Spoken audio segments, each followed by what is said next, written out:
Meditate on this. Men don't lose motivation, they trade it. They trade it to adult sites for 10 seconds of ecstasy and a lifetime subscription to apathy.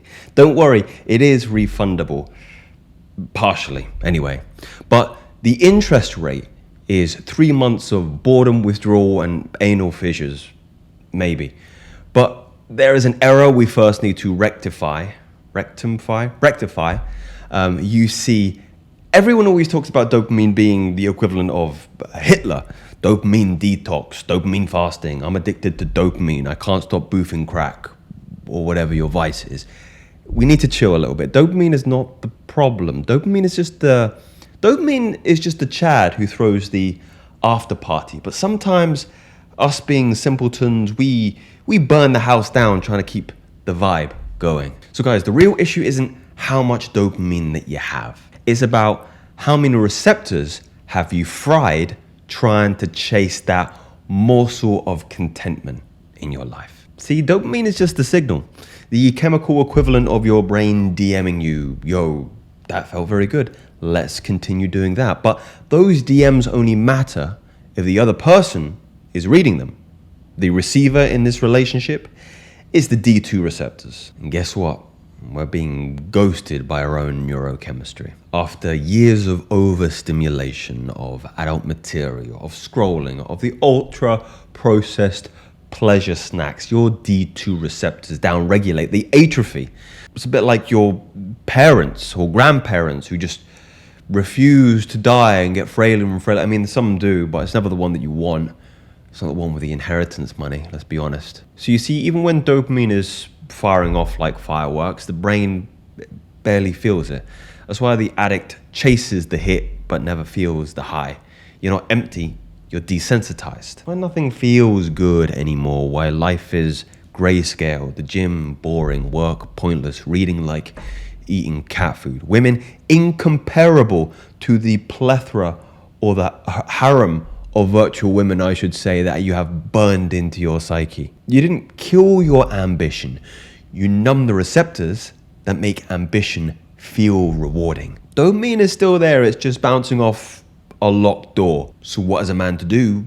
A man opens the door. And we can do that via a 90-day dopamine detox, which sounds profound until you realize it's not mystical at all, it's just neurochemical.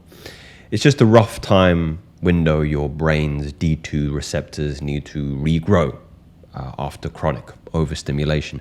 That 90-day number isn't pulled out of thin air, by the way. It comes from a primate PET scan studies on cocaine addiction. So in a landmark study by Dr. Michael Nader at Wake Forest, monkeys that had self-administered cocaine showed a huge drop in striatal D2 receptor availability. Now, after about 3 months of abstinence, around 60% of them recovered to near normal levels.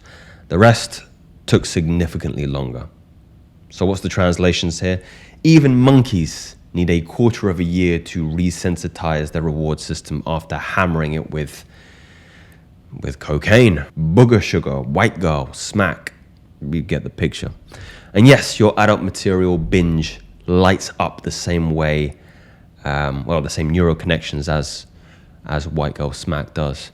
fMRI studies show that visual sexual stimuli activate the mesolimbic dopamine system, the same reward circuit hijacked by cocaine, meth, and gambling. The only difference, one of them's chemical, the other is digital. Luckily, recovery isn't mystical, it's mechanical. I mean, let's talk about what actually rebuilds those receptors. Beyond the vague trope that is exercise in a 2015 PET study from the University of Texas, 8 weeks of supervised aerobic training increased striatal D2, D3 receptor availability in methamphetamine-dependent adults. I mean, think about that. Movement literally rewired their dopamine hardware. Another trope, but nevertheless important, sleep. A single night of sleep deprivation measurably reduces D2, D3 binding in the striatum, shown in multiple PET studies out of the university in Stockholm. One bad night's sleep equals temporary dopamine deafness. Chronic poor sleep, static between your ears, into the future. Number 3, novel challenge. Social victory. Learning calculated risk or raise dopamine sensitivity over time. In primates, achieving dominance increased D2 receptor density. However, in humans, repeated mastery experiences shift motivation circuitry towards effort equaling reward. You rebuild your drive the same way you lost it, one repetition at a time, except now the reps are actually meaningful. So no, adult material didn't kill your motivation. It just gave your brain an easy alternative to greatness, to your legacy. And your biology took the deal. You outsourced your pleasure to pixels and purpose went bankrupt. But here's the thing about D2 receptors. They want to come back. Give them challenge, give them meaning. And in a few months, you'll realize that the spark was never gone. Life feels more vibrant, more colorful, more 3D, like a psychedelic. It was just smothered under cheap dopamine. And that's when you'll feel what everybody in the gated communities calls superpowers. It's not magic, it's just your brain finally working as nature intended it to be. Don't need more dopamine, you need more discipline, and the receptors will follow. If you want a roadmap, you can join 1,000 other plus free men who have mastered their sexual energy through the link in the description below. No theories, facts. Speak soon.